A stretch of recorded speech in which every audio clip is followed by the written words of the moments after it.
안녕하세요. 저는 서울 성북동에 사는 68살 한서진입니다. 저는 방금 전국 생방송 무대에서 주저앉아 울었습니다.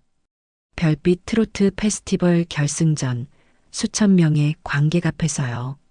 방금 무대에 10살짜리 소년이 올라왔는데 강하준이라는 남자아이였고 올해 우승자였어요. 그런데 뭔가 이상했습니다. 그 아이를 보는 순간 가슴이 철렁 내려앉는 것 같았고 손끝이 차갑게 식어가는 느낌이 들었어요. 왜 그랬을까요? 저 아이의 눈매가, 그 웃는 모습이 너무나 익숙했습니다. 말도 안 되는 생각인 건 알면서도 자꾸만 옛날 일이 떠올랐고 손은 떨렸으며 심장은 계속해서 두근거렸어요. 그리고 저는 보았습니다. 하준이의 셔츠 사이로 보이는 낡은 목걸이를요. 그 목걸이는 15년 전 제가 딸 소율이에게 주었던 바로 그 목걸이였습니다. 오늘의 사연을 시작하기 전에 무료로 하실 수 있는 구독과 좋아요 한번 눌러주시면 소중한 여러분의 사연을 전하는데 큰 힘이 됩니다. 더불어 지금 어디서 듣고 계신지 댓글로 남겨주시면 그곳으로 행운이 가득 깃들기를 바라겠습니다. 지금 저의 심정을 이해하려면 15년 전 그날로 돌아가야 합니다. 모든 것이 시작된 그 봄날로요. 제가 얼마나 큰 잘못을 저질렀는지, 제가 얼마나 후회하며 살아왔는지 그 이야기를 들려드리겠습니다. 15년 전 봄, 그 시절 저는 53살이었고 서진그룹 회장으로서 승승장구하고 있었어요. 국내 최대 클래식 음반사 서진뮤직을 설립해 클래식 음악계에서 손꼽히는 영향력을 가지고 있었습니다. 젊은 시절 피아니스트를 꿈꿨던 저는 가업을 이어받느라 그 꿈을 접어야 했지만 대신 클래식 음악을 후원하고 알리는 것으로 그 열정을 쏟아부었어요. 성북동 저택 2층 제 방 서랍에는 특별한 보물이 있었습니다. 작은 보석함 안에 담긴 낡은 은색 목걸이였어요. 음표 모양의 펜던트가 달려 있었는데 특이하게도 반쪽짜리 음표였습니다. 나머지 반쪽은 제 목에 항상 걸려 있었어요. 이 목걸이는 저희 어머니, 그러니까 소율이의 외할머니께서 물려주신 갑오였습니다. 어머니는 평생을 피아노 교사로 사셨던 분이었어요. 돌아가시기 전 저와 제 딸 소율이에게 이 목걸이를 나눠주셨습니다. 서진아, 우리 가문 여자들은 대대로 음악과 함께 했단다. 이 목걸이를 반으로 나눠 가지렴. 반쪽은 내가, 반쪽은 소율이가. 둘이 함께 있으면 완전한 음표가 된단다. 서로 떨어져 있어도 이 목걸이를 보면 가족이라는 걸 잊지 않을 거야. 저는 그 유언을 가슴 깊이 새겼습니다. 소율이가 10살 되던 해, 저는 목걸이 한쪽을 소율이 목에 걸어주었어요. 소율이는 반짝이는 눈으로 펜던트를 만지작거렸습니다. 엄마, 이거 진짜 예뻐요. 평생 간직할게요. 그때 저는 몰랐습니다. 이 목걸이가 15년 후 잃어버린 손자를 찾게 될 귀한 열쇠가 될 줄은요. 그 당시 제 딸 소율이는 서울음대 성악과 4학년에 재학 중이었고 졸업 리사이트를 앞두고 있었어요. 어릴 때부터 노래를 좋아했던 소율이를 저는 최고의 성악가로 키우고 싶었습니다. 5살 때부터 피아노를, 7살 때부터 성악을 가르쳤어요. 국내 최고의 선생님들께 레슨을 받게 했고 해마다 유럽 음악 캠프에도 보냈습니다. 소율이는 제 기대에 부응하듯 우수한 성적으로 대학에 입학했고 각종 콩쿠르에서 입상했어요. 졸업 후에는 독일로 유학을 보내 세계적인 성악가로 키울 계획이었습니다. 모든 것이 완벽하게 진행되고 있었어요. 적어도 저는 그렇게 생각했습니다. 어느 봄날 저녁이었습니다. 저는 소율이와 마주 앉아 저녁 식사를 하고 있었습니다. 크리스털 샹들리에가 부드러운 빛을 내뿜었고 테이블 위에는 정성스럽게 차린 음식들이 놓여 있었어요. 고급 와인의 향긋한 냄새가 코끝을 스쳤습니다. 저는 와인잔을 들며 흐뭇하게 말했습니다. 소율아, 졸업 리사이틀 준비는 잘 되어 가니? 이번에 독일 유학 추천서도 다 준비해뒀어. 프랑크푸르트 음대 교수님이 내 영상 보시고 많이 기대하신대. 소율이는 포크를 내려놓았습니다. 접시 위의 스테이크는 거의 손을 대지 않은 상태였어요. 소율이가 고개를 숙인 채 조심스럽게 입을 열었습니다. 엄마, 사실 드릴 말씀이 있어요. 응? 뭔데? 저는 아무 생각 없이 물었습니다. 유학 준비에 관한 이야기일 거라고 생각했어요. 저 클래식 그만두려고요. 포크가 제 손에서 미끄러졌습니다. 딸깍 하는 소리가 조용한 다이닝룸에 크게 울렸어요. 뭐라고? 트로트를 하고 싶어요. 순간 세상이 멈춘 것 같았습니다. 귀를 의심했어요. 지금 뭐라고 했지? 트로트? 내가 잘못 들은 건가? 지금 뭐라고 했어? 트로트요. 저 트로트 가수가 되고 싶어요. 소율이가 고개를 들고 저를 똑바로 바라보았습니다. 그 눈빛은 진지했어요. 장난이나 충동이 아니라는 걸 알 수 있었습니다. 저는 자리에서 벌떡 일어났습니다. 의자가 뒤로 밀리며 바닥에 긁히는 소리가 났어요. 얼굴이 화끈거렸고 심장이 쿵쾅거렸습니다. 트로트? 그 싸구려 음악을 하겠다고? 싸구려가 아니에요, 엄마. 소율이도 일어섰습니다. 목소리가 떨렸지만 물러서지 않았어요. 트로트는 우리나라 사람들의 정서가 담긴 음악이에요. 할머니들이 들으시면 눈물 흘리시고 아저씨들이 들으시면 어깨를 들썩이시고 사람들 마음을 울리는 진짜 음악이라고요. 닥쳐. 저는 테이블을 내리쳤습니다. 와인잔이 흔들리며 붉은 와인이 하얀 테이블보 위로 쏟아졌어요. 내가 너를 어떻게 키웠는데? 5살 때부터 피아노, 7살 때부터 성악, 최고의 선생님들한테 레슨 받고 유럽 음악 캠프도 내고. 그런데 트로트? 술 취한 아저씨들이나 듣는 그 음악? 술 취한 아저씨들만 듣는 게 아니에요. 소율이의 눈에 눈물이 맺혔습니다. 엄마는 트로트 무대 한 번도 안 보셨잖아요. 거기 오시는 분들이 얼마나 행복해 하시는지 아세요? 저도 클래식 무대 많이 서봤지만 트로트 부를 때처럼 가슴이 뜨거웠던 적은 없었어요. 저는 믿을 수 없었습니다. 내 딸이, 최고의 교육을 받은 내 딸이 이런 말을 하다니. 우리 집안 명예를 생각해라. 서진그룹 회장 딸이 트로트 가수? 사람들이 뭐라고 하겠어. 집안 명예요?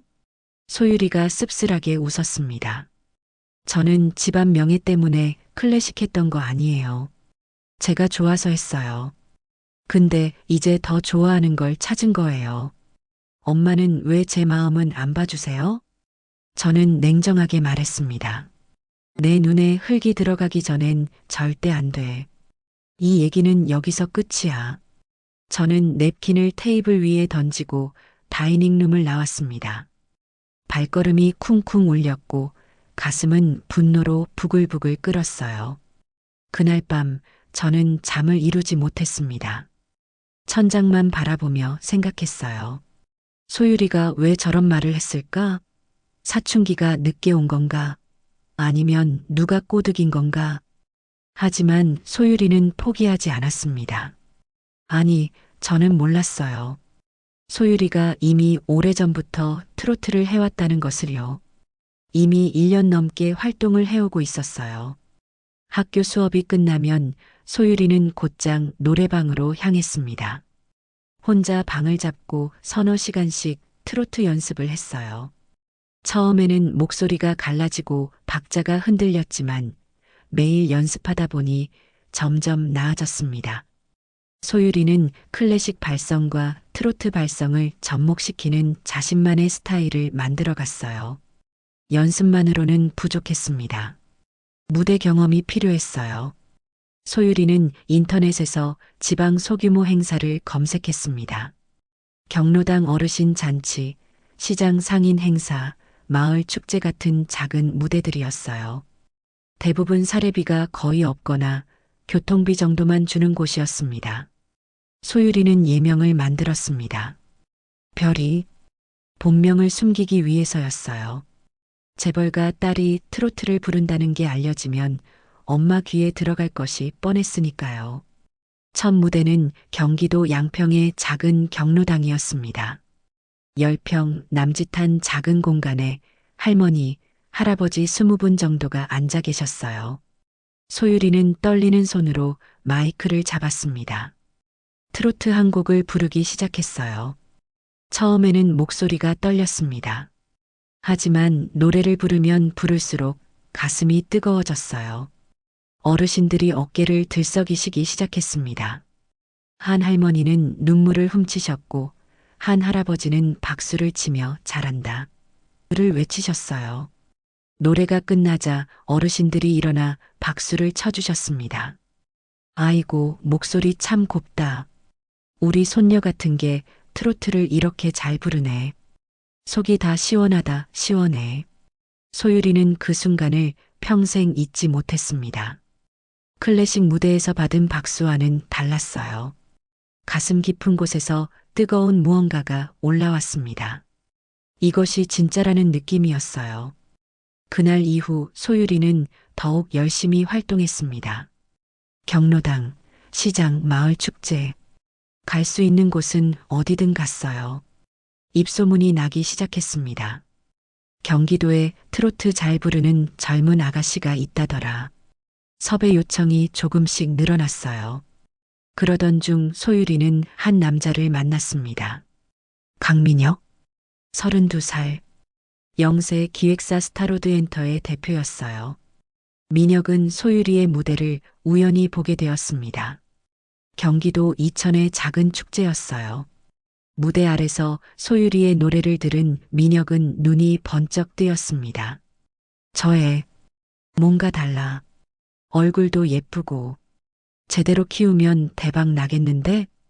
공연이 끝나고 민혁은 소율이에게 다가갔습니다. 환한 미소를 지으며 명함을 내밀었어요. 안녕하세요. 저는 스타로드엔터 대표 강민혁이라고 합니다. 방금 공연 정말 감동적으로 봤어요. 소율이는 어리둥절한 표정으로 명함을 받았습니다. 아, 네. 감사합니다. 혹시 소속사 있으세요? 아니요. 그냥 혼자 활동해요. 민혁의 눈이 반짝였습니다. 실례가 안 된다면 차 한잔 하면서 이야기 나눠볼 수 있을까요? 솔직히 말씀드리면 저희 기획사에서 함께 해보고 싶거든요. 소율이는 잠시 망설였습니다. 하지만 기획사라는 말에 마음이 움직였어요. 혼자 활동하는 것에는 한계가 있었으니까요. 네, 좋아요. 근처 카페에서 두 사람은 마주 앉았습니다. 민혁은 능숙하게 이야기를 풀어나갔어요. 솔직히 말씀드릴게요. 별이 씨 목소리 정말 특별해요. 클래식 발성이 느껴지면서도 트로트 감성이 살아있어요. 이런 조합 처음 봐요. 정말요? 소율이의 얼굴이 밝아졌습니다. 칭찬에 약한 편이었어요. 그럼요. 제대로 키우면 진짜 스타 될 수 있어요. 저희 기획사가 크지는 않지만 열심히 밀어드릴게요. 어떠세요? 함께 해보실 생각 있으세요? 소율이는 민혁을 바라보았습니다. 다정한 눈빛, 자신감 넘치는 말투. 왠지 믿음이 갔어요. 생각해 볼게요. 그렇게 소율이와 민혁의 인연이 시작되었습니다. 하지만 소율이는 몰랐습니다. 민혁의 달콤한 말 뒤에 어떤 의도가 숨어 있는지를요. 그리고 이 만남이 자신의 인생을 어떻게 바꿔놓을지 전혀 알지 못했습니다. 2010년 가을이었습니다. 그날 저는 사업 관계로 알게 된 지인의 초청을 받았어요. 경기도 모 지역에서 열리는 축제였습니다. 지역 기업 후원 행사라 얼굴을 비춰달라는 부탁이었어요. 별 기대 없이 참석했습니다. 축제장은 사람들로 북적였습니다. 야외 무대에서는 여러 가수들이 번갈아가며 공연을 하고 있었어요. 저는 VIP석에 앉아 대충 무대를 바라보고 있었습니다. 그때였습니다. 사회자가 다음 순서를 소개했어요. 자, 다음은 요즘 경기도에서 인기 폭발 중인 트로트 가수 별이 씨입니다. 무대 위로 한 여자가 올라왔습니다. 반짝이는 분홍색 원피스를 입고 화려한 귀걸이를 한 모습이었어요. 저는 그 여자를 보는 순간 숨이 멎었습니다. 소율이었습니다. 내 딸이 저 무대 위에 서 있었습니다. 온몸이 얼어붙었습니다. 눈을 비볐어요. 잘못 본 건가? 하지만 아니었습니다. 분명히 소율이었어요. 그 얼굴, 그 눈, 그 목소리. 음악이 흘러나오고 소율이가 노래를 부르기 시작했습니다. 관객들이 환호했어요. 어깨를 들썩이고 박수를 치고 추임새를 넣었습니다. 소율이는 웃으면서 무대를 돌아다니며 노래했어요. 관객과 눈을 맞추고 손을 흔들고 정말 행복해 보였습니다. 하지만 저는 그 모습이 눈에 들어오지 않았습니다. 내 딸이 저런 번쩍거리는 옷을 입고 술 취한 사람들 앞에서 몸을 흔들며 노래를 부르고 있다. 분노가 치밀어 올랐습니다. 공연이 끝나고 저는 자리에서 벌떡 일어났습니다. 잠깐 실례할게요. 지인에게 양해를 구하고 무대 뒤로 향했습니다. 심장이 쿵쾅거렸고 손이 떨렸어요. 얼굴이 화끈거렸습니다. 무대 뒤 대기실 근처에서 소율이를 발견했습니다. 소율이는 다른 가수들과 웃으며 이야기하고 있었어요. 제가 다가가는 것을 보고 소율이의 얼굴이 순식간에 굳어졌습니다. 엄마, 지금 당장 나와. 저는 소율이의 팔을 잡고 대기실 밖으로 끌고 나왔습니다. 사람들이 없는 구석으로 갔어요. 이게 뭐 하는 짓이야? 제 목소리가 떨렸습니다. 분노를 억누르기 힘들었어요. 엄마, 제 말 좀 들어. 들을 것도 없어. 우리 집안 망신시키려고 작정했어? 저런 천박한 옷 입고 술 취한 사람들 앞에서 몸 흔들고. 천박하지 않아요. 소율이도 목소리를 높였습니다. 눈에 눈물이 맺혔어요. 엄마, 제 무대 보셨으면 아시잖아요. 사람들이 얼마나 좋아했는지. 트로트라서요? 싸구려 음악이라서요? 닥쳐. 저는 소리쳤습니다. 내가 널 어떻게 키웠는데 이래. 최고의 교육, 최고의 환경 다 해줬잖아. 그런데 이게 뭐야? 몰래 이런 짓을 해오다니. 저 행복해요, 엄마. 소율이가 울먹이며 말했습니다. 클래식 무대에서는 한 번도 느끼지 못한 행복을 트로트 무대에서 느껴요. 이게 제가 하고 싶은 음악이에요. 제 꿈이에요. 저는 이를 악물었습니다. 마지막으로 기회를 줄게. 차갑게 말했어요. 지금 당장 집에 가서 이직 그만두겠다고 약속해. 그러면 오늘 일은 없던 걸로 하고 예정대로 독일 유학 보내줄게. 그리고 만약 싫다고 하면 다시는 내 딸이라고 생각 안 한다. 소율이의 얼굴이 새하얗게 질렸습니다. 눈물이 뺨을 타고 흘러내렸어요. 한참 동안 아무 말도 없었습니다. 축제장에서 흘러나오는 음악 소리만 멀리서 들려왔어요. 엄마, 소율이가 떨리는 목소리로 말했습니다. 정말 죄송해요. 엄마 속 썩여서, 엄마 기대에 못 미쳐서. 저는 가슴이 철렁했습니다. 사과를 하는 건가? 포기를 하겠다는 건가? 하지만 소율이가 고개를 들었습니다. 눈물 젖은 눈으로 저를 똑바로 바라보았어요. 저는 제 꿈을 포기 못해요. 세상이 무너지는 것 같았습니다. 뭐라고? 죄송해요, 엄마. 하지만 전 트로트를 포기할 수 없어요. 이게 저예요. 이게 제 인생이에요. 저는 믿을 수 없었습니다. 내 딸이 나를 버리고 트로트를 택하다니. 그래. 저는 냉정하게 말했습니다. 목소리에서 온기가 완전히 사라졌어요. 그럼 오늘부터 넌 내 딸이 아니야. 엄마, 당장 집에서 나가. 다시는 내 앞에 얼굴 들이밀지 마. 저는 돌아섰습니다. 소율이가 뒤에서 불렀어요. 엄마, 엄마. 저는 뒤도 돌아보지 않고 걸었습니다. 눈물이 흘러내렸지만 닿지 않았어요. 분노가 슬픔을 덮어버렸습니다. 그날 밤 소율이는 집에서 쫓겨났습니다. 가진 것은 옷가지 몇 벌과 그 목걸이 뿐이었어요. 저는 그때 몰랐습니다. 그것이 딸을 본 마지막이 될 줄은요. 그리고 제 홧김 한마디가 얼마나 처절한 비극을 불러올지 전혀 알지 못했습니다. 집에서 쫓겨난 소율이에게 손을 내민 사람은 강민혁이었습니다. 소율 씨, 저한테 오세요. 제가 다 해결해 드릴게요. 민혁은 다정한 목소리로 말했어요. 갈 곳 없는 소율이에게 그 손은 구원의 손길처럼 느껴졌습니다. 숙소도 마련해 드리고 무대도 잡아 드릴게요. 걱정 마세요. 저만 믿으세요. 소율이는 민혁의 손을 잡았습니다. 그것이 악마의 손인 줄도 모른 채요. 민혁은 소율이를 서울 외곽의 작은 원룸에 들여보냈습니다. 반지하였고 햇빛이 거의 들지 않는 곳이었어요. 벽에는 곰팡이가 피어 있었고 방 한쪽 구석에서는 쉰내가 났습니다. 하지만 소율이에게는 갈 곳이 없었어요. 미안해요.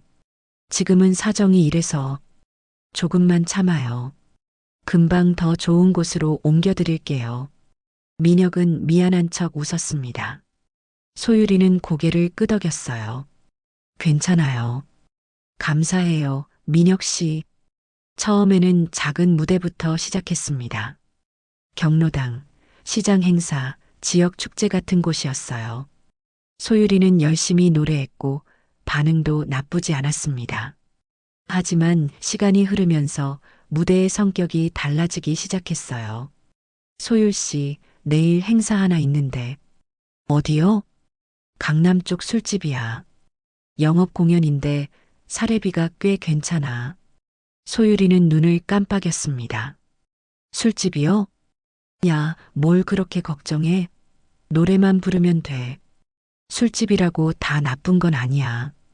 돈 잘 버는 가수들 다 이런 데서 시작해. 민혁은 가볍게 말했어요. 소율이는 망설였지만 결국 고개를 끄덕였습니다. 술집 무대는 처음 서보는 곳이었어요. 취한 손님들이 야유를 보내기도 했고 이상한 눈빛으로 쳐다보기도 했습니다. 소율이는 온몸이 굳은 채로 노래를 불렀어요. 공연이 끝나고 나오는 길에 구역질이 났습니다. 하지만 민혁은 그런 소율이에게 더 많은 술집 행사를 잡아주었어요. 좀 힘들어도 참아. 돈 벌어야 숙소비도 내고 밥도 먹지. 그것이 시작이었습니다. 술집 영업 공연, 새벽 유흥가 행사, 건설 현장 위로 공연. 소율이는 점점 더 열악한 무대에 서게 되었어요. 장시간 이동 후 연속 공연도 있었습니다. 어떤 날은 하루에 3곳을 돌기도 했어요. 몸은 점점 망가져 갔습니다. 목이 쉬어 제대로 말도 못하는 날이 많아졌고 밥도 제때 먹지 못해 살이 빠졌어요. 한 달에 쉬는 날은 손에 꼽을 정도였습니다. 그런데 정작 돈은 소율이 손에 거의 들어오지 않았어요. 민혁 씨, 이번 달 정산은요? 아, 아직 투자금 회수 중이야. 소율 씨 숙소비, 식비, 의상비, 교통비. 다 하면 아직 마이너스야. 민혁은 매번 그런 핑계를 댔습니다. 소율이는 믿을 수밖에 없었어요. 다른 선택지가 없었으니까요. 2012년 민혁이 소율이에게 결혼을 제안했습니다. 소율아, 우리 그냥 결혼하자. 어느 날 저녁 민혁이 갑자기 말했어요. 소율이는 놀라서 민혁을 바라보았습니다. 결혼이요? 갑자기요? 갑자기가 아니지. 나 소율이 진심으로 좋아해. 우리 같이 회사 키워보자. 평생 함께하자. 소율이는 멍하니 앉아 있었습니다. 사랑이라는 감정이 있는지 스스로도 잘 몰랐어요. 하지만 민혁은 지금 자신의 유일한 버팀목이었습니다. 엄마한테 버림받고 갈 곳도 없고 의지할 사람도 없는 상황에서 민혁만이 곁에 있었어요. 네, 좋아요. 소율이는 고개를 끄덕였습니다. 화려한 결혼식도 예쁜 웨딩드레스도 없었어요. 작은 구청에서 혼인신고만 했습니다. 그게 결혼의 전부였어요. 2013년 소율이는 임신 사실을 확인했습니다. 병원에서 나온 소율이는 기쁨과 두려움이 뒤섞인 마음이었어요. 아이가 생겼다. 내 아이가 생겼다. 처음으로 무언가 희망 같은 것이 생긴 기분이었습니다. 하지만 민혁의 반응은 차가웠어요. 뭐, 임신? 민혁의 얼굴이 굳어졌습니다. 애가 생기면 활동 못하잖아. 당장 지워. 소율이의 눈이 커졌습니다. 뭐라고요? 지우라고. 지금 한창 이름 알려야 할 때인데 애 낳으면 어쩌자고. 소율이는 믿을 수 없었습니다. 자신의 남편이 이런 말을 하다니. 이건 내 아이예요. 우리 아이예요. 절대 안 돼요. 야, 현실 좀 봐. 돈도 없는데 애를 어떻게 키워? 키울 자신 있어? 그래도 안 돼요. 소율이는 소리쳤습니다. 처음으로 민혁에게 강하게 나갔어요. 눈에서 눈물이 흘러내렸습니다. 이 아이는 제 전부예요. 민혁은 불쾌한 표정을 지었습니다. 하지만 소율이의 단호한 태도에 한 발 물러섰어요. 알았어. 근데 낳고 나서 바로 활동해야 해. 알겠지? 소율이는 고개를 끄덕였습니다. 그 순간만큼은 아이를 지킬 수 있어서 안도했어요. 하지만 그것이 또 다른 지옥의 시작인 줄은 몰랐습니다. 2014년 봄 소율이는 아들을 낳았습니다. 강하준. 3.2kg의 건강한 남자아이였어요. 분만실에서 처음 아기 울음소리를 들은 순간 소율이는 눈물을 쏟았습니다. 간호사가 갓 태어난 아기를 가슴 위에 올려주었어요. 작고 따뜻한 생명체. 소율이는 떨리는 손으로 아기를 안았습니다. 하준아, 엄마야. 엄마가 평생 지켜줄게. 그 순간만큼은 세상에서 가장 행복했어요. 모든 고통을 잊을 수 있을 것 같았습니다. 하지만 행복은 짧았습니다. 출산 한 달도 채 되지 않아 민혁이 압박을 시작했어요. 야, 언제까지 누워만 있을 거야? 돈 벌어야 애 키우지. 한 달밖에 안 됐어요. 몸이 아직? 뭔 소리야. 다른 가수들은 2주 만에 복귀도 해. 빨리 몸 만들어. 소율이는 눈물을 삼키며 일어났습니다. 산후조리도 제대로 못한 채 다시 무대에 서야 했어요. 몸은 천근만근이었고 온몸이 욱신거렸습니다.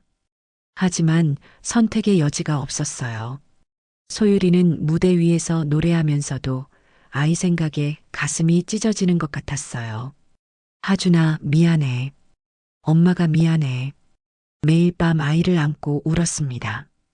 민혁의 착취는 더 심해졌습니다.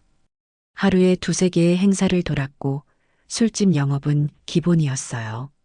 새벽 유흥가 행사는 밤 10시부터 새벽 4시까지 이어지기도 했습니다. 제대로 먹지도 자지도 못하는 날이 계속되었어요. 소율이의 몸은 점점 망가져 갔습니다. 얼굴은 창백해졌고 눈 밑에는 짙은 다크서클이 생겼어요. 기침이 자주 나왔고 몸이 자주 아팠습니다. 하지만 병원에 갈 시간도 돈도 없었어요. 소율아, 내일 충청도 가야 해. 건설 현장 위로 공연이야. 민혁 씨, 저 오늘 너무 아파요. 하루만 쉬면 안 될까요? 야, 무슨 소리야. 이미 계약했어. 못 가면 위약금 물어야 해. 그 돈 어디서 나와? 소율이는 결국 버스에 올랐습니다. 기침을 하며 열이 나는 몸을 이끌고요. 2015년 겨울이었습니다.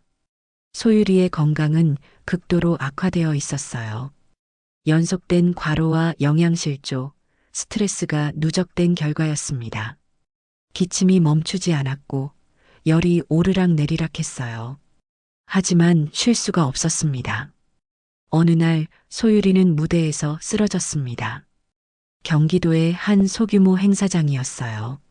노래를 부르다가 갑자기 눈앞이 캄캄해졌습니다. 마이크가 손에서 떨어지고 그대로 무대 바닥에 쓰러졌어요. 어머, 저 사람 왜 저래? 병원으로 급히 이송되었습니다. 진단 결과는 심한 폐렴이었어요. 오랜 과로와 영양실조로 면역력이 바닥까지 떨어진 상태였습니다. 하지만 민혁은 제대로 된 치료를 해주지 않았어요. 큰 병원 가면 돈 많이 들어. 그냥 동네 병원에서 치료해.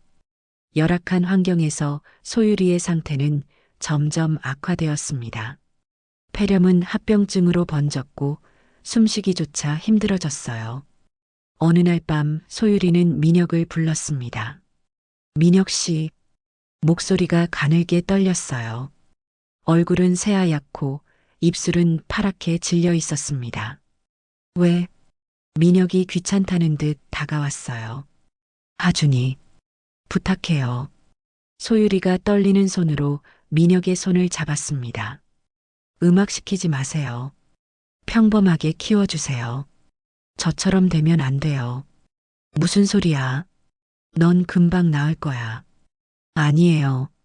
저 알아요. 소율이는 힘겹게 손을 들어 목에 걸린 목걸이를 벗었습니다. 반쪽 음표가 새겨진 그 목걸이를요. 이건 하준이한테 꼭 전해주세요. 알았어, 알았다고. 민혁은 건성으로 목걸이를 받아들었어요. 그게 어떤 의미인지, 얼마나 소중한 것인지 전혀 관심 없다는 듯이요. 소율이는 희미하게 미소 지었습니다. 그리고 눈을 감았어요. 그날 밤 한소율은 세상을 떠났습니다. 27살, 꽃다운 나이였어요. 트로트를 사랑했던 여자, 엄마에게 버림받고 남편에게 착취당하고 끝내 세상의 빛을 보지 못한 채 떠났습니다. 제대로 된 장례도 없었어요. 민혁은 귀찮다는 듯 간소하게 화장만 했습니다. 소율이의 삶은 그렇게 허무하게 끝났어요.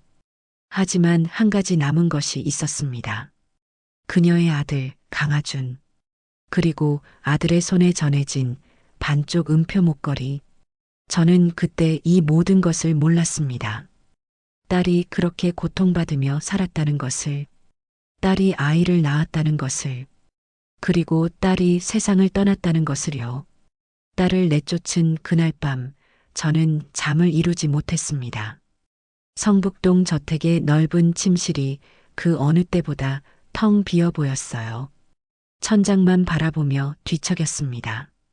그렇게 며칠이 지나고 몇 주가 지나고 몇 달이 지났습니다. 처음에는 화가 가라앉지 않았어요. 내가 널 어떻게 키웠는데, 최고의 교육을 시켰는데. 하지만 시간이 흐를수록 무언가가 가슴 한구석을 짓눌렀어요. 아침에 눈을 뜨면 소율이 방이 텅 비어 있었습니다. 저녁에 퇴근해서 돌아오면 조용한 집이 낯설었어요. 식탁에 혼자 앉아 밥을 먹을 때면 맞은편 빈자리가 유독 크게 느껴졌습니다. 1년쯤 지났을 때였습니다. 추석 명절이었어요. 넓은 저택에 저 혼자 앉아 있었습니다. 다른 집들은 가족들이 모여 웃고 떠들 텐데 제 집은 쥐 죽은 듯 고요했어요. 그때 문득 생각했습니다. 내가 너무했나? 처음으로 그런 생각이 들었어요. 가슴이 쿵하고 내려앉았습니다. 트로트가 뭐가 그렇게 나쁘다고. 딸이 행복하다고 했잖아. 그 아이 눈을 봤잖아. 그렇게 반짝이는 눈을 본 적이 있었나? 클래식 무대에 설 때 저런 눈을 한 적이 있었나? 후회가 밀려왔습니다. 파도처럼 거세게요. 저는 그날 밤 소율이 방으로 들어갔습니다. 1년 동안 한 번도 열지 않았던 문이었어요. 문을 여는 순간 먼지 냄새가 코를 찔렀습니다.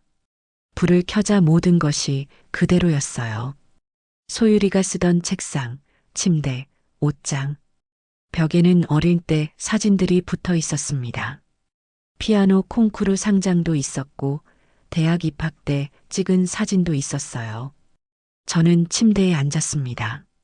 이불에서 희미하게 소율이 냄새가 났어요. 그 자리에서 울었습니다. 소리 없이 눈물만 흘렀어요. 창밖으로 보름달이 떠 있었습니다. 소율이도 어딘가에서 저 달을 보고 있을까요? 소율아, 엄마가 미안해. 다음 날부터 저는 소율이를 찾기 시작했습니다. 먼저 소율이 전화번호로 연락해 보았어요. 하지만 결번이었습니다. 번호가 바뀐 것 같았어요. 카카오톡도 확인했지만 계정이 삭제되어 있었습니다. 학교 동기들에게 연락해 보았습니다. 혹시 우리 소율이 소식 아니? 어디 사는지 뭐 하는지. 아, 소율이요? 졸업하고 연락이 끊겼어요. 저도 모르겠어요. 아무도 소율이의 행방을 알지 못했습니다. 저는 흥신소를 고용했어요. 서진그룹 회장이 동원할 수 있는 최고의 흥신소였습니다. 한소율이라는 이름으로 찾아봐 주세요. 25살 성악 전공. 알겠습니다, 회장님. 2주 후 흥신소에서 연락이 왔습니다. 회장님, 한소율이라는 이름으로는 아무것도 찾을 수가 없습니다. 주민등록상 주소 이전 기록도 없고 카드 사용 내역도 없어요. 뭐라고요? 그럴 리가. 혹시 다른 이름을 쓰고 있을 가능성은요? 그때 깨달았습니다.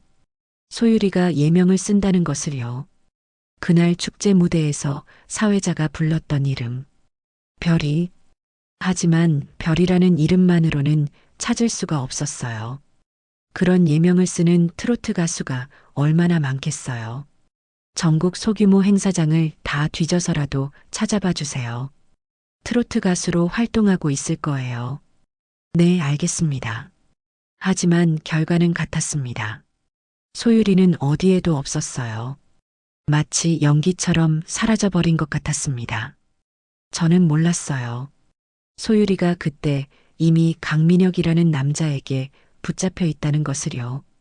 별이라는 예명도 버리고 더 열악한 무대에서 착취당하고 있다는 것을요. 저는 아무것도 모른 채 딸을 찾아 헤맸습니다. 매년 명절이면 소율이 방에 들어가 울었어요. 딸 생일이면 케이크를 사서 혼자 촛불을 켜고 앉아 있었습니다. 아무도 없는 방에서 소율아, 생일 축하해. 어디 있니, 우리 딸. 이라고 중얼거리다가 눈물을 쏟았어요. 5년이 지나도 딸은 나타나지 않았습니다. 저는 점점 지쳐갔어요. 어쩌면 영영 못 찾을 수도 있다는 생각이 들기 시작했습니다. 하지만 포기할 수 없었어요. 내 딸이잖아요. 내가 내쫓은 딸이잖아요. 그러던 어느 날 문득 아이디어가 떠올랐습니다. 2016년 봄이었습니다. 저는 창밖을 바라보며 생각에 잠겨 있었어요. 어떻게 하면 소율이를 찾을 수 있을까? 그때 라디오에서 트로트 노래가 흘러나왔어요. 트로트. 소율이가 그렇게 좋아했던 트로트. 그 순간 머릿속에 번개가 친 것 같았습니다. 트로트 대회를 열면 어떨까? 소율이가 트로트를 좋아하니까. 트로트 대회를 열면 소율이가 참가하지 않을까? 상금도 푸짐하게 걸고 전국적으로 알리면 소율이 귀에도 들어가지 않을까? 저는 벌떡 일어났습니다.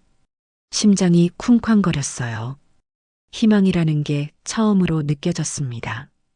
그날부터 저는 트로트 대회를 준비했습니다. 별빛 트로트 페스티벌. 이름도 직접 지었어요. 소율이의 예명이 별이었으니까 혹시 소율이가 이 이름을 보고 오지 않을까 하는 마음이었습니다. 처음에는 소규모로 시작했습니다. 서울 외곽의 작은 공연장을 빌렸어요. 참가자는 100명 남짓이었고 관객도 몇백 명 정도였습니다.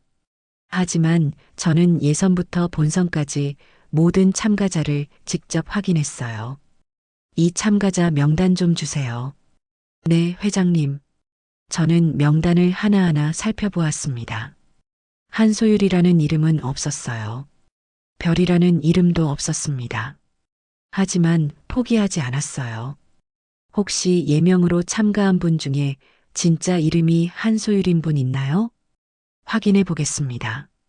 모든 참가자의 신원을 확인했습니다. 하지만 소율이는 없었어요. 첫 대회가 끝났습니다. 딸은 오지 않았어요. 하지만 저는 포기하지 않았습니다. 내년에도 열겠습니다. 규모를 더 키워서 비서실장 박정은이 조심스럽게 물었어요. 회장님, 혹시 이 대회 따님 찾으시려고 여시는 거예요? 저는 창밖을 바라보며 대답했습니다. 정은아, 소율이가 트로트를 그렇게 좋아했어. 어딘가에서 트로트를 하고 있을 거야. 이 대회가 커지면 소율이도 소식을 듣고 찾아오지 않을까? 정은이는 아무 말 없이 고개를 끄덕였습니다. 눈가가 붉어져 있었어요. 해가 갈수록 대회 규모는 커졌습니다. 2017년에는 참가자가 500명을 넘었어요. 2018년에는 1000명이 넘었습니다. 상금도 높였고 홍보도 대대적으로 했어요. 전국 방방곡곡에 포스터를 붙였습니다. 별빛 트로트 페스티벌. 당신의 꿈을 펼쳐보세요. 매년 2, 3회씩 대회를 열었습니다. 봄, 가을, 겨울. 서울, 부산, 대구, 광주. 전국을 돌며 예선을 진행했어요. 저는 바쁜 회사 일정을 쪼개서라도 모든 예선에 참석했습니다. 회장님, 이번 부산 예선 참가자 명단입니다. 고마워. 확인해 볼게. 저는 명단을 들고 한 명 한 명 이름을 확인했어요. 한소율, 한소율.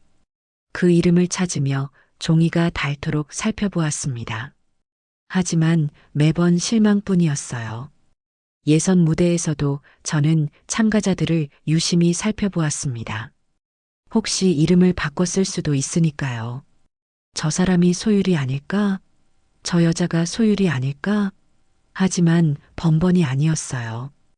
2019년 대회는 전국적으로 유명해졌습니다. 마침 트로트 붐이 불기 시작했어요. TV 트로트 오디션 프로그램이 인기를 끌면서 트로트에 대한 관심이 폭발적으로 늘어났습니다. 별빛 트로트 페스티벌도 그 덕을 봤어요. 참가자가 3,000명을 넘었고 결승전은 전국 생방송으로 중계되었습니다. 저는 매년 우승자와 함께 듀엣 무대를 갖는 전통을 만들었어요. 회장님이 직접 무대에 서신다고요? 응. 우승자 축하 무대야. 내가 같이 노래하고 싶어서. 사실은 다른 이유였습니다. 무대 위에 서면 참가자들을 더 가까이서 볼 수 있었어요. 혹시 소율이가 있을지도 모르니까요. 하지만 10년이 지나도 딸은 나타나지 않았습니다.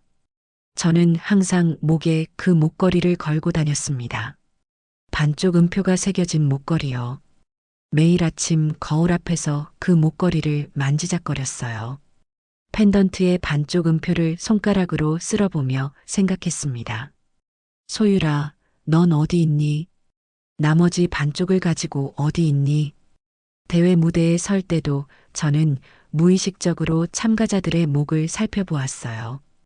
혹시 나머지 반쪽을 가진 사람이 있지 않을까? 혹시 소율이가 아니더라도 소율이와 연결된 사람이 있지 않을까? 10년간 수만 명의 참가자를 보았습니다. 하지만 그 반쪽 음표는 어디에도 없었어요. 가끔 밤에 꿈을 꾸었습니다. 소율이가 무대 위에 서 있어요. 예전처럼 반짝이는 옷을 입고 환하게 웃으며 노래를 부르고 있습니다. 저는 객석에서 그 모습을 바라보며 박수를 쳐요. 노래가 끝나고 소율이가 저를 향해 손을 흔듭니다. 엄마, 저 여기 있어요. 저는 무대로 달려가요. 소율이를 안으려고 팔을 뻗는데 그 순간 꿈에서 깨어납니다. 베개가 눈물에 젖어 있었어요. 2025년 대회 10주년을 맞이했습니다. 저는 68살이 되었어요. 머리카락에 흰 것이 많이 섞였고 얼굴에 주름도 깊어졌습니다. 하지만 목걸이는 변함없이 목에 걸고 있었어요. 10년이나 지났는데도 딸을 찾지 못했습니다. 사실 저는 반쯤 포기한 상태였어요. 어쩌면 소율이는 트로트를 그만뒀을 수도 있다고 생각했습니다. 아니면 무슨 일이 생겼을 수도 있다고요. 하지만 그 생각은 차마 할 수가 없었어요. 내 딸이 무사히 어딘가에서 잘 살고 있을 거라고 그렇게 믿고 싶었습니다. 그의 별빛 트로트 페스티벌 10주년 대회가 열렸습니다. 역대 최대 규모였어요. 참가자만 5천 명이 넘었고 결승전 관객은 수천 명에 달했습니다. 저는 여느 때처럼 예선부터 참관했습니다. 이제는 반쯤은 습관이었어요. 딸을 찾겠다는 희망보다는 그냥 이 대회를 통해 소율이와 연결되어 있는 것 같은 느낌이 좋았습니다. 한편 지금으로부터 5년 전인 2020년 강민혁은 TV를 보고 있었습니다. 트로트 오디션 프로그램이 방영되고 있었어요. 어린 참가자가 무대에 올라 트로트를 부르자 심사위원들이 감탄하며 박수를 쳤습니다. 그때 옆에서 5살 하준이가 TV를 따라 노래를 부르기 시작했어요. 나나나 나나나나. 민혁은 처음에 신경 쓰지 않았습니다. 애들이 원래 TV 따라 하잖아. 그런데 가만히 들어보니 음정이 정확했어요. 박자도 틀리지 않았습니다. 민혁의 눈이 번쩍 뜨였습니다. 야, 하준아. 다시 한번 불러봐. 하준이가 고개를 갸웃거리며 다시 노래를 불렀어요. 민혁은 입을 벌린 채 듣고 있었습니다. 이 녀석, 재능이 있네. 민혁의 머릿속에서 계산기가 돌아가기 시작했어요. 요즘 어린이 트로트 가수가 인기잖아. TV 프로그램에도 나오고. 이 녀석을 잘 키우면 돈이 되겠는데? 소율이가 죽기 전 했던 말이 떠올랐습니다. 하준이, 음악 시키지 마세요. 평범하게 키워주세요. 민혁은 코웃음을 쳤어요. 평범하게? 돈도 없는데 뭘 평범하게 키워. 이 녀석이 벌어야 먹고 살지. 그날부터 민혁은 하준이에게 노래를 가르치기 시작했습니다. 5살 하준이의 일과는 바뀌었습니다. 아침에 일어나면 발성 연습을 했어요. 아빠, 목 아파요. 조금만 더 해. 안 그러면 밥 안 줘. 점심 먹고 나면 트로트 노래를 외웠어요. 가사를 틀리면 민혁이 소리를 질렀습니다. 아, 거기 가사가 뭐야? 다시. 하준이는 울면서 노래를 불렀어요. 눈물이 볼을 타고 흘러내렸지만 멈출 수 없었습니다. 6살이 되자 민혁은 하준이를 무대에 세우기 시작했어요. 지방 소규모 행사, 경로당, 시장 축제. 소율이가 갔던 그 길을 그대로 따라갔습니다. 자, 오늘은 충청도야. 가자. 아빠, 오늘 유치원 가는 날이에요. 유치원은 다음에 가. 오늘 행사가 더 중요해. 하준이는 유치원도 제대로 다니지 못했어요. 일주일에 2~3번은 행사가 있었고 행사가 없는 날에는 연습을 해야 했습니다. 무대에 서는 것은 무서웠어요. 낯선 사람들이 자신을 쳐다보고 큰 소리로 노래를 불러야 했습니다. 가끔 실수하면 민혁이 무대 뒤에서 노려보았어요. 그 눈빛이 무서워서 하준이는 떨면서도 노래를 불렀습니다.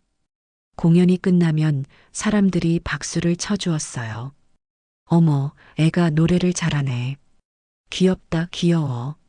그럴 때면 조금 기분이 좋았습니다. 하지만 집에 돌아오면 민혁이 돈을 세고 있었어요. 하준이에게 돌아오는 것은 아무것도 없었습니다. 아빠, 저 새 신발 사도 돼요? 이거 구멍 났어요. 뭔 소리야? 돈 없어. 내가 더 벌어야지. 하준이는 고개를 숙였습니다. 아빠 말이 맞는 것 같았어요. 자기가 더 열심히 해야 하는구나. 자기가 벌어야 먹고 사는구나. 내가 안 벌면 우리 굶어 죽어. 알겠어? 네, 아빠. 7살, 8살, 9살. 하준이는 그렇게 자랐습니다. 학교도 제대로 다니지 못했어요. 초등학교에 입학은 했지만 일주일에 절반은 빠졌습니다. 선생님이 전화를 해도 민혁은 몸이 아파서요라고 거짓말을 했어요. 하준이는 친구도 별로 없었습니다. 학교에 자주 못 가니까 어울릴 시간이 없었어요. 가끔 학교에 가면 다른 아이들이 물었습니다. 야, 너 왜 맨날 결석해? 행사 가야 해서. 행사? 무슨 행사? 하준이는 대답하지 못했어요. 다른 아이들은 이해하지 못할 것 같았습니다. 하준이에게는 소중한 보물이 하나 있었습니다. 목걸이였어요. 민혁이 언젠가 던져주듯 건넨 것이었습니다. 야, 이거 네 엄마 거야. 잘 간직해. 엄마 거요? 응. 그게 전부였어요. 엄마가 어떤 사람이었는지, 왜 돌아가셨는지, 이 목걸이가 무슨 의미인지, 민혁은 아무것도 설명해 주지 않았습니다. 하준이는 엄마 얼굴을 기억하지 못했어요. 엄마가 돌아가셨을 때 겨우 2살이었으니까요. 사진도 거의 없었습니다. 민혁이 다 버렸거든요. 하지만 목걸이만은 소중히 간직했어요. 낡은 은색 목걸이. 펜던트에는 반쪽 음표가 새겨져 있었습니다. 하준이는 그게 무슨 뜻인지 몰랐어요. 그냥 엄마 것이니까 소중했습니다. 밤에 잠들기 전 하준이는 목걸이를 꼭 쥐고 눈을 감았어요. 엄마, 저 오늘도 열심히 노래했어요. 엄마가 하늘에서 지켜보고 있죠? 아무도 대답해 주지 않았습니다. 하지만 목걸이를 만지고 있으면 왠지 따뜻한 느낌이 들었어요. 엄마가 곁에 있는 것 같은 느낌이요. 힘들 때마다 하준이는 목걸이를 만지작거렸습니다. 무대에 서기 전 떨릴 때, 아빠한테 혼나서 울고 싶을 때, 외롭고 슬플 때, 목걸이를 만지면 조금 힘이 났어요. 엄마, 저 잘하고 있죠? 하준이는 혼자 물었습니다. 대답은 없었지만 괜찮았어요. 엄마가 지켜보고 있을 거라고 믿었으니까요. 2025년 하준이는 10살이 되었습니다. 5년간 무대에 서면서 실력이 엄청나게 늘었어요. 어린 나이였지만 음정과 박자가 완벽했고 감정 표현도 뛰어났습니다. 무대 경험이 쌓이면서 무대 매너도 좋아졌어요. 사람들은 하준이를 보며 트로트 신동이라고 불렀습니다. 민혁의 눈이 더 번쩍거렸어요. 하준아, 이번에 큰 대회가 있어. 무슨 대회요? 별빛 트로트 페스티벌. 전국에서 제일 큰 트로트 대회야. 상금도 엄청 커. 민혁은 침을 삼켰습니다. 우승 상금이 5천만 원이었어요. 거기다 우승하면 방송 출연, 광고 계약. 돈이 될 게 많았습니다. 여기서 우승하면 대박이야. 알겠지? 꼭 우승해야 해. 네, 아빠. 하준이는 고개를 끄덕였습니다. 솔직히 대회 같은 건 별로 하고 싶지 않았어요. 그냥 평범하게 학교 다니고 친구들이랑 놀고 싶었습니다. 하지만 아빠가 하라면 해야 했어요. 예선이 시작되었습니다. 전국에서 5천 명이 넘는 참가자가 몰렸어요. 하준이는 서울 예선에 참가했습니다. 대기실에서 차례를 기다리는데 다른 참가자들이 하준이를 쳐다보았어요. 저 해봐. 엄청 어리네. 에이, 저런 애가 뭘 하겠어. 하준이는 고개를 숙였습니다. 목걸이를 꼭 쥐었어요. 엄마, 저 잘할 수 있겠죠? 드디어 하준이 차례가 되었습니다. 무대에 올라가 마이크를 잡았어요. 음악이 흘러나오고 하준이는 노래를 부르기 시작했습니다. 객석이 순식간에 조용해졌어요. 10살 소년의 목소리였지만 묘하게 애절한 감정이 담겨 있었습니다. 클래식 발성을 바탕으로 한 맑은 음색, 소유리에게서 물려받은 그 목소리였어요. 물론 하준이는 그런 걸 몰랐지만요. 노래가 끝나자 객석에서 폭발적인 박수가 터져 나왔습니다. 와, 저의 대박이다. 목소리 미쳤어. 심사위원들도 놀란 표정이었어요. 그리고 그중 한 명, 특별심사위원석에 앉아있던 서진 회장도 놀란 눈으로 무대를 바라보고 있었습니다. 저는 그 아이를 보는 순간 뭔가 이상한 느낌을 받았습니다.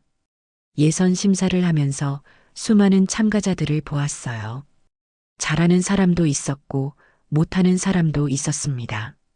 하지만 그 아이는 달랐어요. 강하준이라는 이름의 10살 소년. 무대에 올라온 순간부터 눈을 뗄 수가 없었습니다. 왜인지 모르겠어요. 그냥 가슴이 끌렸습니다. 노래를 부르기 시작하자 심장이 쿵쾅거렸어요. 그 아이의 목소리가 어딘지 익숙했습니다. 어디서 들어본 것 같은 음색이었어요. 저 아이, 어디서 본 것 같은데. 아니, 본 적이 있을 리 없었습니다. 처음 보는 아이였어요. 하지만 눈매가, 표정이, 노래하는 자세가 왠지 낯설지 않았습니다. 노래가 끝나고 점수를 줄 때 저는 망설임 없이 높은 점수를 주었어요. 옆에 있던 다른 심사위원이 물었습니다. 회장님, 저 아이 마음에 드세요? 응, 뭔가 특별한 것 같아. 저 아이가 잘 됐으면 좋겠어. 저도 왜 그런 마음이 드는지 몰랐어요. 그냥 그 아이를 보면 마음이 따뜻해졌습니다. 웃을 때 눈가에 생기는 주름, 고개를 살짝 기울이는 버릇, 마이크를 잡는 손 모양. 왜 이렇게 익숙하게 느껴지는 걸까요? 하준이는 예선을 1위로 통과했습니다. 본선에서도 압도적인 실력을 보여주었어요. 준결승, 결승, 모든 단계를 무난히 올라갔습니다. 그리고 마침내 결승전. 결승 무대에서 하준이가 노래를 부르기 시작하자 객석이 숙연해졌습니다. 어린 소년의 목소리였지만 묘하게 애절한 감정이 담겨 있었어요. 마지막 음을 길게 끌며 노래를 마무리하자 객석에서 폭발적인 박수가 터져 나왔습니다. 기립박수까지 이어졌어요. 심사위원들이 점수를 집계했습니다. 결과는 압도적이었어요. 심사위원들의 점수를 합산한 결과 올해 별빛 트로트 페스티벌 우승자는 강하준 군입니다. 객석에서 환호성이 터졌습니다. 하준이는 믿을 수 없다는 표정으로 눈을 깜빡였어요. 트로피를 받아들고 객석을 향해 고개를 숙여 인사했습니다. 작은 어깨가 떨리고 있었어요. 사회자가 밝은 목소리로 말했습니다. 자, 이제 10년 전통 우승자와 한서진 회장님의 축하 듀엣 무대가 시작됩니다. 저는 무대 옆에서 대기하고 있었습니다. 심장이 두근거렸어요. 왜인지 모르겠지만 오늘따라 유독 떨렸습니다. 10년간 매년 해오던 무대인데 왜 이렇게 긴장이 되는 걸까요? 무대 중앙으로 걸어 나갔습니다. 하준이가 제 옆에 나란히 섰어요. 고개를 들어 저를 올려다보며 방긋 웃었습니다. 저도 미소를 지으며 아이의 어깨를 토닥여 주었어요. 긴장하지 마. 잘할 수 있어. 네, 감사합니다. 하준이의 목소리가 살짝 떨렸습니다. 무대 조명이 두 사람을 환하게 비추었어요. 객석에서 응원의 박수 소리가 들려왔습니다. 전주가 흘러나오기 시작했습니다. 저는 깊게 숨을 들이쉬고 첫 소절을 시작하려 했어요. 마이크를 입 가까이 가져갔습니다. 바로 그 순간이었습니다. 무심코 옆에 선 하준이를 바라보았어요. 조명 아래 무언가가 반짝였습니다. 하준이의 셔츠 단추 사이로 살짝 보이는 것이 있었어요. 낡은 은색 목걸이였습니다. 줄이 약간 낡았지만 펜던트는 또렷하게 빛나고 있었어요. 저는 눈을 크게 떴습니다. 펜던트에 새겨진 문양. 반쪽짜리 음표. 세상이 멈춘 것 같았습니다. 이건 소율이한테 준 목걸이. 제 손이 무의식적으로 제 목으로 갔습니다. 제 목에도 똑같은 목걸이가 걸려 있었어요. 반대쪽 반쪽 음표가요. 15년 동안 단 하루도 빼지 않았던 그 목걸이. 두 개를 합치면 완전한 음표가 됩니다. 왜 저 아이가 이 목걸이를 가지고 있는 거지? 저는 숨을 쉴 수가 없었습니다. 심장이 터질 듯 쿵쾅거렸고 다리에 힘이 풀렸어요. 손에 쥔 마이크가 미끄러질 것 같았습니다. 손바닥에 땀이 흥건하게 배어났어요. 음악은 계속 흘러나오고 있었습니다. 제가 불러야 할 첫 소절이 지나가고 있었어요. 하지만 저는 입을 열 수가 없었습니다. 목소리가 나오지 않았어요. 눈물이 흘러내리기 시작했습니다. 참을 수 없었어요. 15년간 억눌러왔던 모든 감정이 한꺼번에 터져 나왔습니다. 눈물이 뺨을 타고 주르륵 흘러내렸고 곧 오열이 터져 나왔어요. 회장님?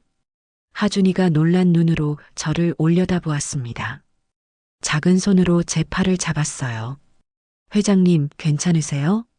저는 대답할 수 없었습니다. 무릎이 꺾이며 그 자리에 주저앉았어요. 마이크가 바닥에 떨어지며 쿵 하는 소리가 스피커를 통해 울려 퍼졌습니다. 객석이 술렁이기 시작했어요. 어머, 저거 무슨 일이야? 회장님이 왜 저러셔? 갑자기 왜 우시는 거야? 웅성거리는 소리가 커져갔습니다. 카메라가 당황한 듯 앵글을 이리저리 바꾸었어요. 생방송 화면에 제가 우는 모습이 그대로 잡히고 있었습니다. 방송 사고입니다. 음악 스톱? PD의 다급한 목소리가 어디선가 들려왔어요. 음악이 뚝 끊겼습니다. 무대 위에는 침묵만 남았어요. 비서실장 정은이가 무대로 뛰어 올라왔습니다. 회장님, 괜찮으세요? 정은이가 제 어깨를 부축했어요. 저는 떨리는 손으로 하준이의 목걸이를 가리켰습니다. 저 목걸이. 말이 제대로 나오지 않았어요. 목이 메어 소리가 갈라졌습니다. 일단 무대 뒤로 가시죠. 네, 회장님. 정은이가 저를 부축해 일으켜 세웠습니다. 다리에 힘이 없어 비틀거렸지만 겨우 걸을 수 있었어요. 무대를 내려가면서 저는 계속 뒤를 돌아보았습니다. 하준이가 영문을 모르겠다는 표정으로 서 있었어요. 큰 눈을 깜빡이며 저를 바라보고 있었습니다. 그 아이 목에 걸린 반쪽 음표가 조명 아래서 반짝이고 있었어요. 무대 뒤에서는 스태프들이 분주하게 움직이고 있었습니다. 방송 임시 중단합니다. 기술적 문제로 해명해요. 시청자들한테 뭐라고 하지? 혼란스러운 목소리들이 들렸지만 제 귀에는 잘 들어오지 않았어요. 머릿속이 하얗게 비어 있었습니다. 오직 한 가지 생각만 맴돌았어요. 왜 저 아이가 소율이 목걸이를 가지고 있는 거지? 대기실에 도착했습니다. 소파에 털썩 주저앉았어요. 정은이가 물을 가져다 주었지만 마실 수가 없었습니다. 손이 너무 떨렸어요. 한참을 울었습니다. 어깨를 들썩이며 소리 없이 울었어요. 정은이는 옆에서 아무 말 없이 지켜보았습니다. 얼마나 시간이 흘렀을까요? 겨우 눈물이 멈추고 정신을 차렸습니다. 저는 떨리는 목소리로 정은이에게 말했어요. 정은아, 저 아이와 보호자를 조용히 따로 불러와. 네, 그 아이요? 응. 우승 축하 식사를 대접하고 싶다고 해. 조용한 곳으로. 정은이는 잠시 저를 바라보다가 고개를 끄덕였습니다. 알겠습니다, 회장님. 정은이가 나간 후 저는 제 목에 걸린 목걸이를 꺼내 바라보았습니다. 반쪽 음표. 15년 동안 함께했던 이 목걸이.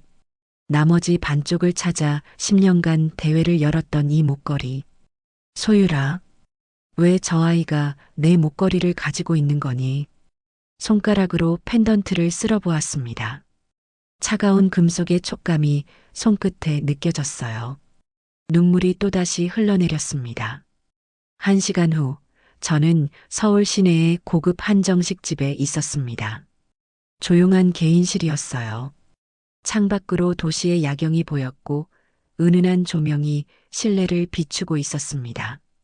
문이 열리고 하준이와 한 남자가 들어왔습니다. 하준이는 아까 무대에서 입었던 옷 그대로였고, 남자는 30 후반쯤 되어 보였어요. 눈이 날카롭고 입가에 야무진 미소를 띠고 있었습니다. 안녕하세요, 회장님. 저는 하준이 아버지 강민혁입니다. 남자가 허리를 깊이 숙여 인사했어요. 목소리에서 기대감이 묻어났습니다. 저는 그 남자를 바라보았습니다. 강민혁? 저 남자가 하준이 아버지구나. 그런데 왜 저 남자가 소율이 목걸이를 가지고 있었던 걸까? 앉으세요. 저는 최대한 평정을 유지하며 말했어요. 손이 떨리는 것을 숨기기 위해 무릎 위에 올려놓았습니다. 하준이와 민혁이 맞은편에 앉았어요. 하준이는 테이블 위에 놓인 음식들을 신기한 듯 바라보았습니다. 아이 눈이 반짝였어요. 우와, 이거 다 먹어도 돼요? 하준이의 순수한 목소리에 가슴이 저렸습니다. 그럼, 다 내 거야. 많이 먹으렴. 저는 억지로 미소를 지었어요. 하준이가 기뻐하며 숟가락을 들었습니다. 민혁은 옆에서 눈을 번쩍이며 저를 살피고 있었어요. 아마 이게 무슨 기회인지 계산하고 있는 눈빛이었습니다. 음식을 먹는 동안 저는 하준이를 유심히 살펴보았습니다. 밥을 먹는 모습, 숟가락을 쥐는 손, 음식을 씹을 때 움직이는 볼. 왜 이렇게 익숙하게 느껴지는 걸까요? 소율이도 어릴 때 저렇게 밥을 먹었는데. 잠시 후 저는 조심스럽게 입을 열었습니다. 하준아. 네. 하준이가 고개를 들어 저를 바라보았어요. 그 목걸이 참 예쁘다. 하준이의 손이 무의식적으로 목걸이로 갔습니다. 셔츠 안에 넣어두었던 목걸이를 살짝 꺼내 만지작거렸어요. 이거요? 응. 어디서 났니? 엄마 거예요. 저는 심장이 쿵하고 내려앉는 것을 느꼈습니다. 손이 떨렸어요. 테이블 밑에서 주먹을 꽉 쥐었습니다. 엄마 거? 네. 엄마가 돌아가시기 전에 주셨대요. 돌아가시기 전에. 그 말이 머릿속에서 맴돌았습니다. 돌아가셨다고? 하준이 엄마가 돌아가셨다고? 엄마 이름이 뭐였니? 저는 떨리는 목소리로 물었어요. 제발, 제발 그 이름이 아니길. 몰라요. 하준이가 고개를 갸웃거렸습니다. 아빠가 잘 안 알려줘요. 사진도 별로 없어요. 저는 민혁을 바라보았습니다. 민혁은 불편한 기색을 감추며 헛기침을 했어요. 아, 그냥 옛날 일이라. 하준이가 어릴 때 돌아가셔서. 어떻게 돌아가셨어요? 저는 다그치듯 물었습니다. 목소리가 날카로워졌어요. 아, 병으로요. 갑자기 아프셔서. 민혁이 말끝을 흐렸습니다. 눈을 피했어요. 뭔가 숨기는 것 같았습니다. 저는 더 이상 묻지 않았어요. 지금 여기서 다그치면 안 됐습니다. 먼저 확인해야 할 것이 있었어요. 식사가 끝났습니다. 저는 하준이의 머리를 쓰다듬으며 말했어요. 하준아, 오늘 고마웠어. 또 보자. 네, 감사합니다. 하준이가 방긋 웃었습니다. 그 웃는 모습이 소율이와 너무 닮았어요. 눈이 초승달처럼 휘어지는 것, 볼에 보조개가 생기는 것. 하준이와 민혁이 나간 후 저는 정은이를 불렀습니다. 정은아. 네, 회장님. 저 아이가 쓴 숟가락이랑 물컵 수거해. 정은이가 눈을 크게 떴습니다. DNA 검사하시게요? 응. 서울에서 제일 믿을 만한 곳으로. 최대한 빨리, 비밀로. 알겠습니다. 그날 밤 저는 잠을 이루지 못했습니다. 침대에 누워 천장만 바라보았어요. 머릿속에서 온갖 생각이 소용돌이쳤습니다. 만약 저 아이가 정말 소율이 아들이라면? 그럼 소율이는 결혼을 했다는 건가? 하준이 아버지 강민혁이라는 남자가 소율이 남편? 그런데 왜 소율이는 나타나지 않은 거지? 설마, 정말 설마. 저는 벌떡 일어나 앉았습니다. 심장이 미친 듯이 뛰었어요. 손이 떨렸습니다. 소율이가 죽었다고? 믿고 싶지 않았습니다. 아니, 믿을 수 없었어요. 10년간 찾아 헤맸는데 소율이가 이미 이 세상에 없다니. 그날 밤 저는 소율이를 내쫓던 날의 악몽을 꾸었습니다. 축제장에서 소율이를 발견하던 순간, 다시는 내 딸이라고 생각 안 한다고 소리치던 순간, 소율이가 눈물 흘리며 엄마를 외치던 순간, 뒤돌아보지 않고 걸어가던 순간, 꿈에서 깨어났을 때 베개가 젖어 있었어요. 눈물을 흘리며 잠들었던 것 같았습니다. DNA 검사 결과가 나오던 날이었습니다. 저는 서진그룹 회장실에 앉아 있었어요. 정은이가 노란 봉투를 들고 들어왔습니다. 손이 떨리고 있었어요. 회장님, 결과 나왔습니다. 저는 봉투를 받아들었습니다. 심장이 터질 듯 쿵쾅거렸어요. 손가락이 떨려 봉투를 뜯기가 힘들었습니다. 천천히 봉투를 열었어요. 안에서 A사 용지 한 장을 꺼냈습니다. 맨 위에 선명하게 적힌 글씨가 눈에 들어왔습니다. 한서진 강하준. 친생관계 확률 99.99%. 저는 숨이 멎었습니다. 결과지가 손에서 떨어질 뻔했어요. 정은이가 재빨리 받쳐주었습니다. 회장님, 저는 그 자리에서 무너져 내렸습니다. 소파에 주저앉아 결과지를 가슴에 꼭 안은 채 울기 시작했어요. 손자였습니다. 하준이가 제 손자였습니다. 그 말은 곧 소율이가 아이를 낳았다는 뜻이었습니다.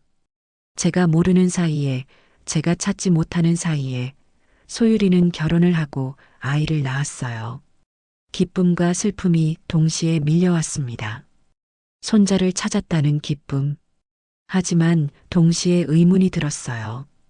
그럼 소율이는 어디 있는 거야? 저는 눈물을 닦으며 정은이를 바라보았습니다.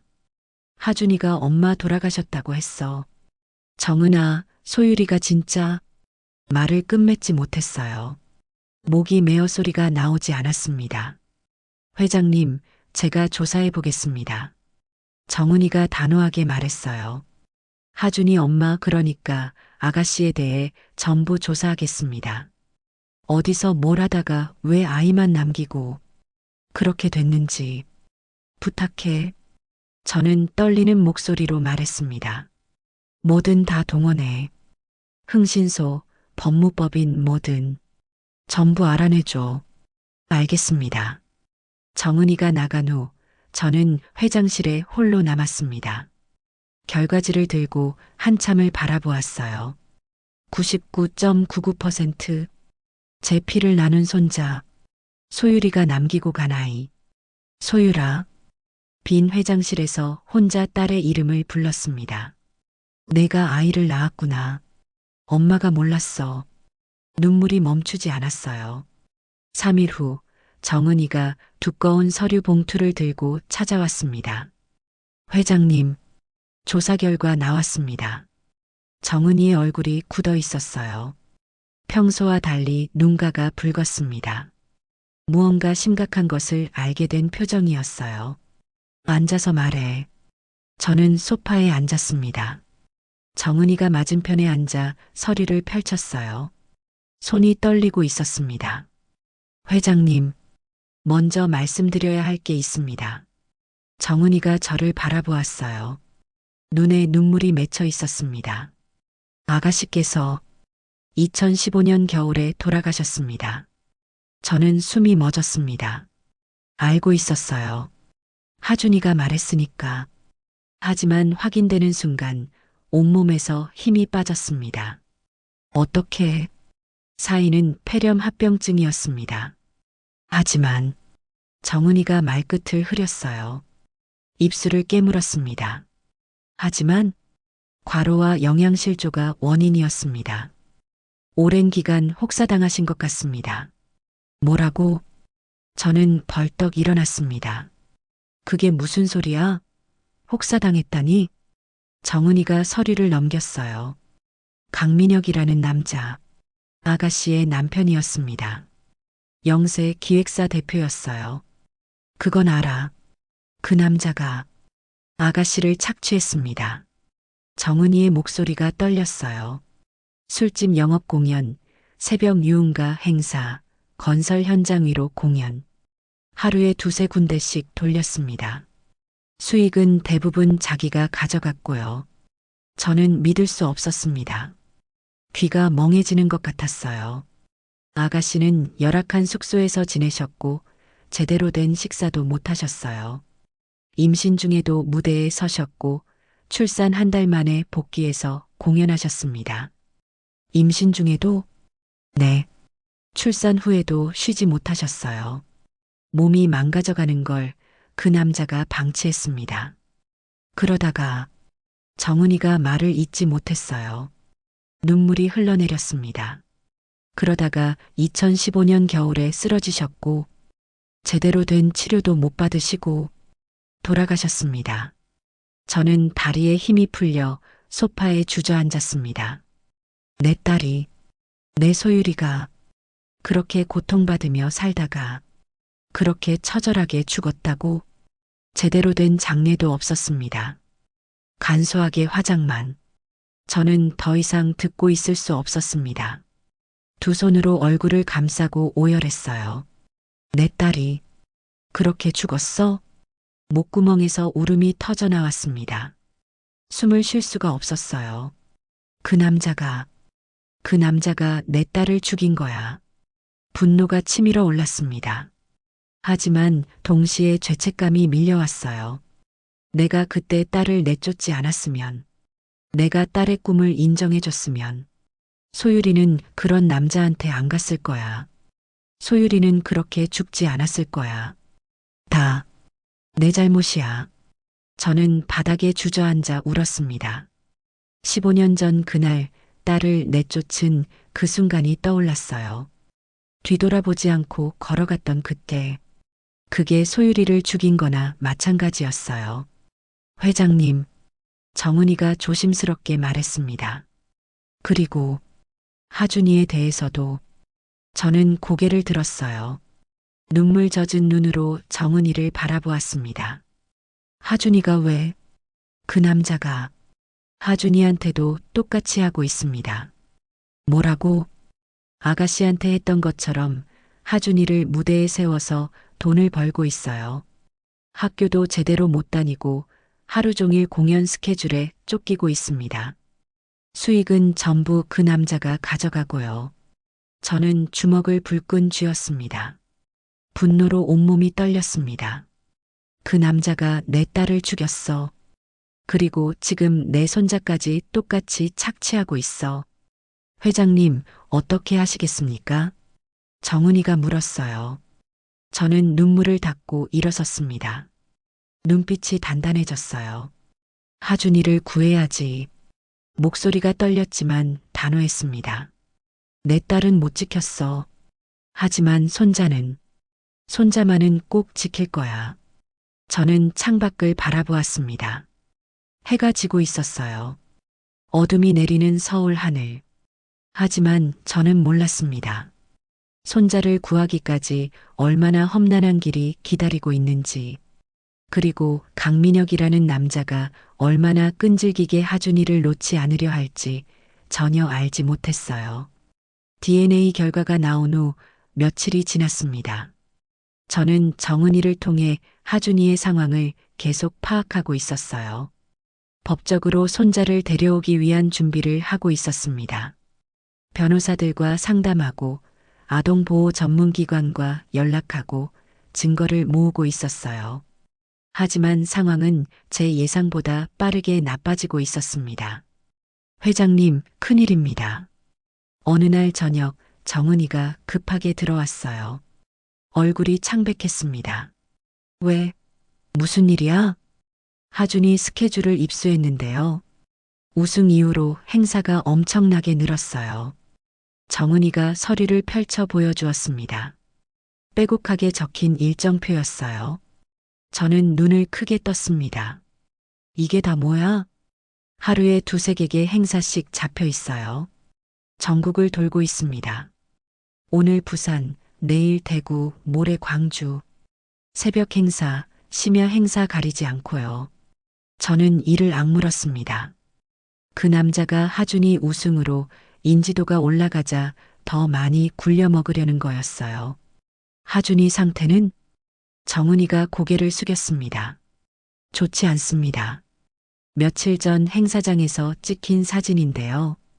정은이가 사진을 보여주었어요. 하준이가 무대 위에서 노래하는 모습이었습니다. 저는 숨이 막혔어요. 하준이의 얼굴이 새하얗게 질려 있었습니다. 눈 밑에는 짙은 다크서클이 내려앉아 있었고 볼이 푹 꺼져 있었어요. 며칠 사이에 눈에 띄게 야위어진 것 같았습니다. 무대 위에서 비틀거리는 것처럼 보이는 사진도 있었어요. 이게 우리 하준이야? 목소리가 떨렸습니다. 네. 요즘 기침도 자주 하고 열도 있는 것 같다고 합니다.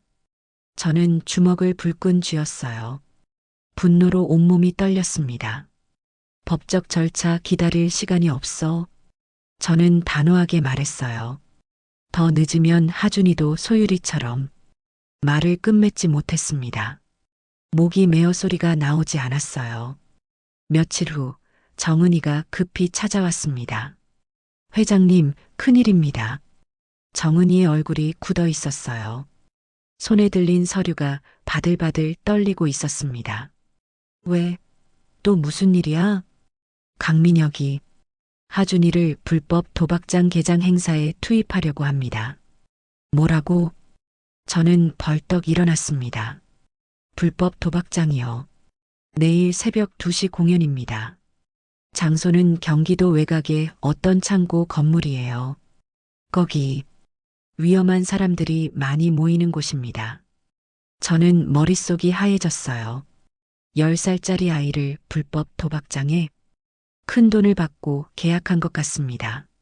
하준이는 며칠째 제대로 못 자고 못 먹은 상태예요. 정은이가 울먹였어요.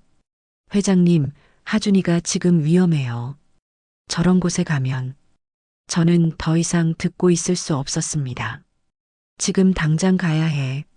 네, 내가 직접 가서 데려올 거야. 저는 코트를 집어들었어요. 정은이가 당황하며 따라왔습니다. 회장님, 위험해요. 그런 곳에 직접 가시면. 내 손자야. 저는 정은이를 똑바로 바라보았어요. 내 딸은 못 지켰어. 눈앞에서 죽어가는 걸 몰랐어. 하지만 손자만큼은 내가 지킬 거야. 정은이는 잠시 저를 바라보다가 고개를 끄덕였습니다. 알겠습니다. 제가 경찰에 미리 신고해 두겠습니다. 불법 도박장 단속 명목으로요. 고마워. 저는 정은이의 손을 꼭 잡았어요. 변호사한테도 연락해. 아동학대 혐의로 고소할 준비해놔. 네, 알겠습니다. 그날 밤 저는 잠을 자지 않았습니다. 시계만 바라보며 새벽을 기다렸어요. 소율이 사진을 꺼내 바라보았습니다. 어릴 때 찍은 사진이었어요. 해맑게 웃고 있는 소율이. 소율아, 엄마가 하준이 꼭 데려올게. 기다려. 저는 사진을 가슴에 안고 눈을 감았습니다. 새벽 1시 30분, 저는 경기도 외곽의 한 창고 건물 앞에 도착했습니다. 으슥한 곳이었어요. 주변에는 가로등도 거의 없었고 인적이 드문 공단 지역이었습니다. 낡은 창고 건물 안에서 희미한 불빛이 새어나왔어요. 웅성거리는 소리와 음악 소리가 들렸습니다. 저는 심호흡을 했어요. 심장이 쿵쾅거렸습니다. 손이 떨렸지만 주먹을 꽉 쥐었어요. 하준아, 할머니가 왔어. 건물 안으로 들어갔습니다. 안은 담배 연기와 술 냄새로 가득했어요. 어둑한 조명 아래 테이블들이 놓여 있었고 사람들이 모여 앉아 뭔가를 하고 있었습니다. 도박판이었어요. 험상궂은 얼굴의 남자들이 고성을 지르며 돈을 던지고 있었습니다. 저는 인상을 찌푸렸어요. 이런 곳에 10살 아이를 데려오다니. 무대 쪽을 찾았습니다. 창고 한쪽에 임시로 만든 조그만 무대가 있었어요. 아직 공연은 시작되지 않은 것 같았습니다. 무대 뒤로 향했어요. 커튼을 젖히고 들어가자 작은 대기 공간이 나왔습니다. 그리고 그곳에서 하준이를 발견했어요. 저는 숨이 멎었습니다. 하준이가 바닥에 주저앉아 있었어요. 벽에 등을 기대고 고개를 떨군 채 축 늘어져 있었습니다.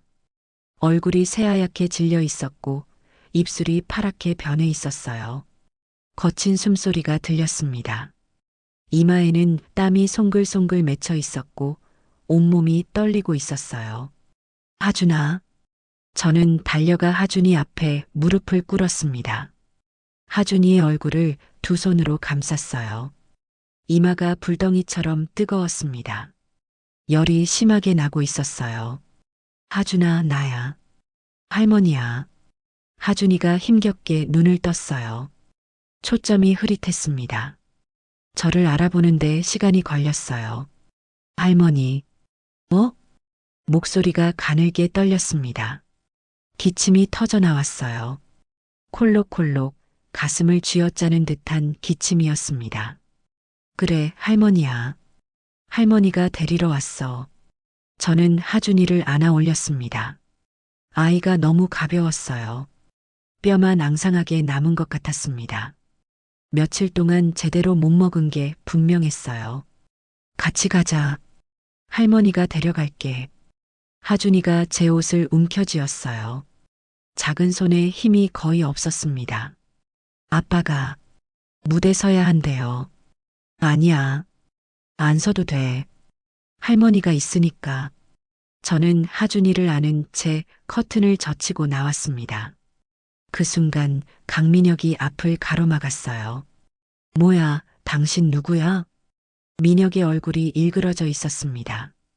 눈이 험악하게 번뜩였어요. 저건 내 아들이야. 어디 데려가려고. 저는 민혁을 똑바로 바라보았습니다.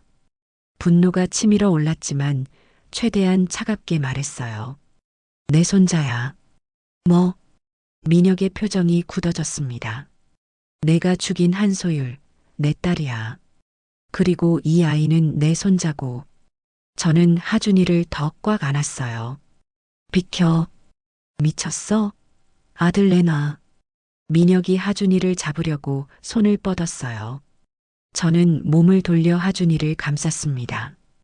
바로 그 순간이었습니다. 움직이지 마. 경찰이다. 건물 안으로 경찰들이 밀려 들어왔어요. 사이렌 소리가 울리고 손전등 불빛이 사방을 비추었습니다.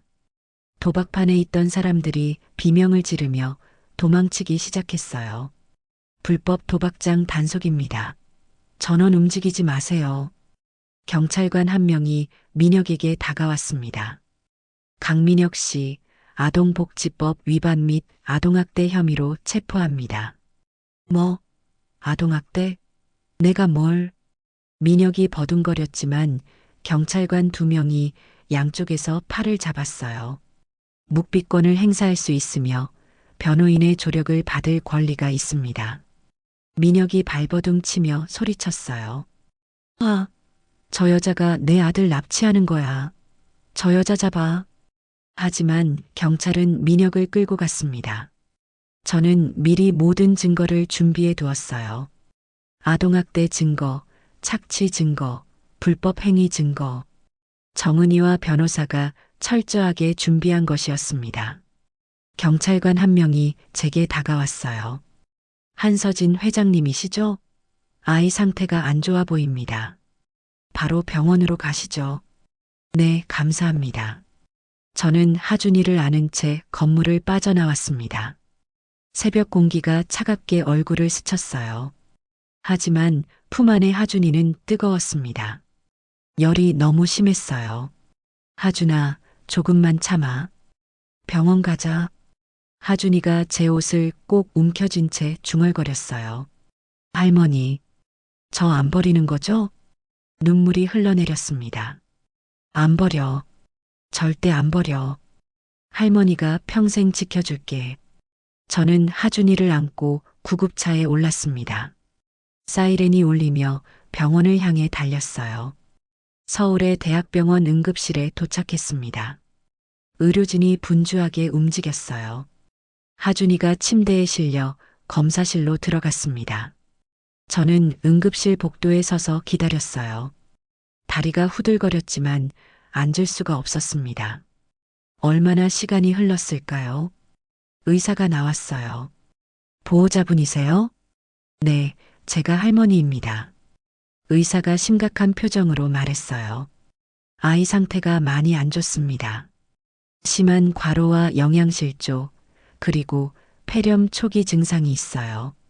저는 숨이 막혔습니다. 폐렴? 소율이가 죽은 병이었어요. 조금만 늦었으면 큰일 날 뻔했습니다. 지금 당장 입원 치료가 필요해요. 살릴 수 있죠? 우리 하준이 살릴 수 있는 거죠? 저는 의사의 손을 붙잡았어요. 손이 떨렸습니다. 네, 다행히 초기에 발견해서요. 며칠 입원하면서 치료하면 괜찮아질 겁니다. 저는 그 자리에서 주저앉을 뻔했어요. 다리에 힘이 풀렸습니다. 안도감이 밀려왔어요. 감사합니다. 감사합니다. 의사가 나간 후 저는 하준이 병실로 들어갔습니다. 하준이가 침대에 누워 있었어요. 링거를 맞고 있었고 산소 튜브가 코에 꽂혀 있었습니다. 작은 얼굴이 창백했지만 아까보다는 나아 보였어요. 저는 침대 옆 의자에 앉았습니다. 하준이의 손을 꼭 잡았어요. 작고 차가운 손이었습니다. 하준아, 할머니 여기 있어. 이제 괜찮아. 하준이가 희미하게 눈을 떴어요. 저를 보고 약하게 미소 지었습니다. 할머니. 그래, 할머니가 왔어. 이제 아무 걱정 마. 하준이의 눈에서 눈물이 흘러내렸어요. 저, 무대 안 서도 돼요? 응, 안 서도 돼. 이제 아무것도 안 해도 돼. 아빠가 안 올 거예요? 안 와. 다시는 안 와. 하준이가 제 손을 꼭 쥐었어요. 작은 손에서 힘이 느껴졌습니다. 할머니, 고마워요. 하준이가 눈을 감았어요. 잠이 든 것 같았습니다. 며칠 동안 제대로 자지 못했을 거예요. 저는 하준이의 얼굴을 바라보았습니다. 자는 모습이 소율이를 닮았어요. 눈을 감으면 더 닮아 보였습니다. 소율아 봐. 엄마가 하준이 데려왔어. 이제 엄마가 지킬게. 저는 하준이 손을 잡은 채 밤새 곁을 지켰습니다. 며칠이 지났습니다. 하준이는 병원에서 치료를 받으며 조금씩 회복해 갔어요. 얼굴에 혈색이 돌아왔고 기침도 줄어들었습니다. 뼈만 앙상했던 몸에 살이 조금씩 붓기 시작했어요. 저는 매일 병원에 갔습니다. 아니, 거의 병원에서 살다시피 했어요. 회사 일은 정은이에게 맡기고 하루 종일 하준이 곁에 있었습니다. 직접 죽을 끓여왔어요. 따뜻한 호박죽, 야채죽, 쇠고기죽. 하준이가 잘 먹지 못하면 한 숟가락씩 떠서 입에 넣어 주었습니다. 할머니, 제가 먹을 수 있어요. 아니야. 할머니가 해줄게. 책도 읽어 주었어요. 하준이가 좋아하는 동화책을 사서 매일 밤 읽어 주었습니다. 하준이는 처음에는 어색해했지만 점점 편안한 표정으로 이야기를 들었어요. 밤에 잠들기 전에는 손을 꼭 잡아주었습니다. 할머니, 안 가시는 거죠? 안 가. 여기 있을게. 하준이가 안심한 듯 눈을 감았어요. 저는 하준이가 잠들 때까지 손을 놓지 않았습니다. 며칠 뒤 의사가 좋은 소식을 전해주었어요. 회복이 잘 되고 있습니다. 내일이면 퇴원해도 될 것 같아요. 저는 안도의 한숨을 쉬었습니다. 하준이도 환하게 웃었어요. 그날 저녁 저는 하준이에게 진실을 말하기로 했습니다. 해가 지고 병실에 주황빛 노을이 들어왔습니다. 저는 하준이 침대 옆에 앉았어요. 하준이는 기대어 앉아 저를 바라보고 있었습니다. 하준아, 할머니가 해줄 이야기가 있어. 네. 저는 떨리는 손으로 목에 걸린 목걸이를 꺼냈습니다. 반쪽 음표가 새겨진 그 목걸이요. 이거, 기억나? 하준이의 눈이 커졌어요. 그거, 제 목걸이랑 똑같아요. 하준이가 급히 자기 목걸이를 꺼냈습니다. 셔츠 안에 소중히 넣어두었던 목걸이였어요. 두 개의 목걸이를 나란히 놓았습니다. 반쪽 음표와 반쪽 음표. 저는 천천히 두 펜던트를 맞춰보았어요. 딸깍 소리가 났습니다. 두 반쪽이 합쳐져 완전한 음표가 되었습니다. 하준이가 숨을 멈추었어요. 이게 뭐예요? 저는 하준이의 손을 잡았습니다. 하준아, 할머니가 내 진짜 외할머니야. 하준이가 멍하니 저를 바라보았어요. 무슨 말인지 이해가 안 된다는 표정이었습니다. 내 엄마, 내 엄마가 할머니 딸이었어. 엄마가요? 하준이의 목소리가 떨렸어요. 저는 천천히 이야기를 시작했습니다. 15년 전 그날부터요. 옛날에 할머니한테 딸이 있었어. 이름은 한소율. 노래를 정말 좋아하는 아이였어. 하준이가 눈을 깜빡이며 들었어요. 그 아이가 트로트를 하고 싶다고 했어. 그런데 할머니가 반대했어. 저는 목이 메어 잠시 말을 멈추었습니다. 눈물이 차올랐어요. 할머니가 트로트를 싫어했거든. 싸구려 음악이라고 생각했어. 그래서 할머니가 엄마를 내쫓았어. 하준이의 눈이 커졌습니다. 그 후로 할머니는 엄마를 찾지 못했어. 어디 있는지 뭘 하는지 아무것도 몰랐어. 저는 눈물을 훔치며 계속했어요. 그래서 트로트 대회를 열었어. 별빛 트로트 페스티벌 있잖아. 그거 할머니가 만든 거야. 엄마가 트로트를 좋아하니까 대회를 열면 엄마가 찾아오지 않을까 해서. 저는 하준이의 손을 꼭 잡았어요. 할머니가 잘못했어. 용서받을 수 없는 거 알아. 하지만 목소리가 떨렸습니다. 이제라도 널 지켜주고 싶어. 엄마 대신 할머니가. 저는 더 이상 말을 잇지 못하고 울었습니다. 어깨가 들썩였어요. 한참 동안 병실에는 저의 흐느끼는 소리만 울렸습니다. 그때 작은 손이 제 등을 토닥였어요. 고개를 들자 하준이가 눈물 젖은 얼굴로 저를 바라보고 있었습니다. 할머니, 하준이가 저를 꼭 안았어요. 작은 팔로 제 목을 감싸 안았습니다. 저, 할머니 있었어요? 하준이의 목소리가 떨렸어요. 엄마가 트로트 좋아했어요? 응, 엄마도 트로트 좋아했어. 너처럼. 하준이가 제 품에서 엉엉 울기 시작했어요. 저, 엄마 얼굴도 모르는데, 엄마가 어떤 사람인지도 몰랐는데, 이제 할머니가 다 얘기해 줄게. 엄마가 얼마나 예뻤는지, 얼마나 노래를 잘했는지, 얼마나 널 사랑했는지. 하준이가 고개를 들어 저를 바라보았어요. 눈물 젖은 눈이었습니다. 저는 하준이를 더 꽉 안았어요. 할머니가 평생 지켜줄게. 약속해. 저는 하준이의 새끼손가락을 걸었습니다. 하준이도 새끼손가락을 걸었어요. 저는 하준이를 꼭 안은 채 한참을 울었습니다. 할머니와 손자가 처음으로 서로를 안고 운 밤이었어요. 창밖으로 별이 떠오르고 있었습니다. 그 후로 많은 일이 있었습니다. 강민혁은 아동학대 및 아동복지법 위반, 불법 도박장 운영 방조 등의 혐의로 구속되었어요. 재판 결과 징역형을 선고받았고 친권은 박탈되었습니다.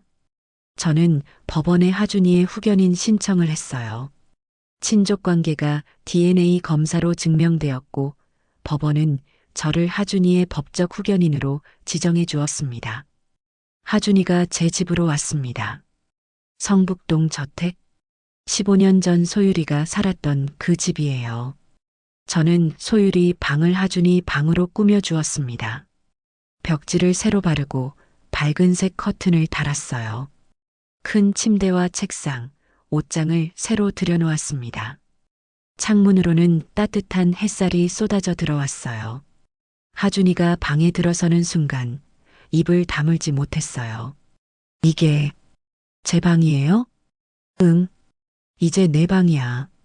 하준이가 방 안을 둘러보았습니다. 부드러운 침대 시트를 만져보고 책상 서랍을 열어보고 옷장 문을 열어보았어요. 이 옷도 다 제 거예요? 옷장 안에는 제가 미리 사둔 새 옷들이 걸려 있었습니다. 티셔츠, 바지, 재킷, 코트. 하준이 사이즈에 맞는 것들이었어요. 하준이의 눈에 눈물이 글썽였습니다. 저, 이런 거 처음이에요. 뭐가? 내 방이라는 거, 내 옷이라는 거. 저는 가슴이 먹먹해졌어요. 이 아이가 얼마나 없이 살았을까? 얼마나 많은 것을 빼앗기며 살았을까? 저는 하준이를 안아주었습니다. 이제 다 내 거야. 이 방도, 이 옷도, 이 집도, 그리고 할머니도. 하준이가 제 품에서 울었어요. 며칠 후, 저는 하준이와 함께 소율이를 찾아갔습니다. 소율이는 서울 외곽의 한 납골 땅에 있었어요. 민혁이 간소하게 화장해서 맡겨둔 곳이었습니다. 납골 땅은 조용했습니다. 흰 벽에 작은 함들이 줄지어 있었어요. 저는 소율이 함 앞에 섰습니다. 한소율이라는 이름이 적혀 있었어요. 저는 무릎을 꿇었습니다. 손을 모으고 고개를 숙였어요. 소율아, 목소리가 떨렸습니다. 엄마야, 엄마가 왔어. 눈물이 흘러내렸어요. 15년 만에 왔어. 너무 늦었지? 엄마가 미안해. 정말 미안해. 저는 바닥에 이마가 닿도록 절을 했습니다. 그때 엄마가 잘못했어. 내 꿈을 인정하지 못했어. 내 행복보다 체면을 더 중요하게 생각했어. 그게 널 죽게 만들었어. 흐느끼는 소리가 납골당에 울렸습니다. 용서해달라고 말 못해. 용서받을 자격이 없어.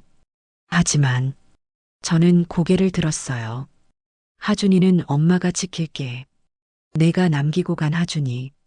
내가 목숨보다 사랑했던 하준이. 엄마가 평생 지켜줄게. 내가 하지 못한 사랑, 엄마가 대신 해줄게.